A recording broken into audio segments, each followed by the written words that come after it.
The Japanese Health Ministry has found a coronavirus variant in people arriving from Brazil that's different from the ones in Britain and South Africa.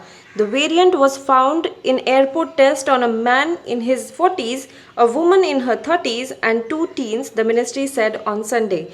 Japan was working with other nations, the WHO, and other medical experts to analyze the new version of the virus, and it was still unclear whether available vaccines would work. The man who tested positive had no symptoms upon arrival but was hospitalized after his breathing became difficult. The woman suffered headaches. One teen, a male, had a fever, while the other female teen had no symptoms, according to the ministry. About 30 cases of variants from Britain and South Africa have earlier been reported in Japan. The bird flu outbreak that is being reported across several states has also been confirmed in Maharashtra. While dead crows sparked fears in Mumbai, bird flu was confirmed in Parbhani, where authorities will cull around 9,000 birds. Birds were also reported dead in Latur and Amravati. 11 dead crows were spotted in Mumbai's Chembur area, sparking fears of aviation flu. Two samples have been sent for testing. Dead birds have previously been spotted in other parts of the Mumbai metropolitan area. Authorities confirmed the spread of bird flu in Parbhani, where 800 hens had been reported dead. The district administration has ordered culling of about 9,000 birds and banned sale of birds within 10-kilometer radius.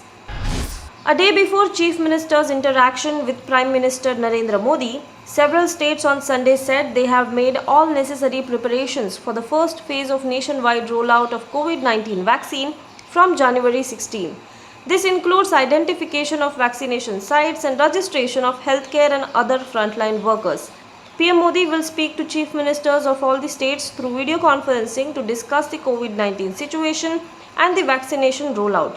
This will be PM Modi's first interaction with the chief ministers following the recent approval of two coronavirus vaccines for restricted emergency use by India's drug regulator.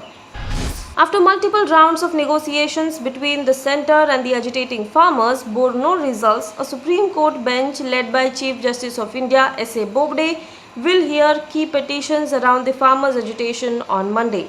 Petitions have been filed by DMK MP Tiruchi Shiva and other opposition leaders challenging the constitutionality of these laws.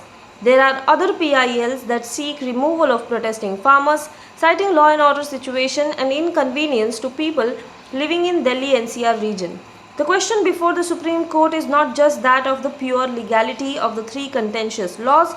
A cursory look at the earlier observations by the Apex Court indicate that the top court is inclined to aid the process of resolving the stalemate.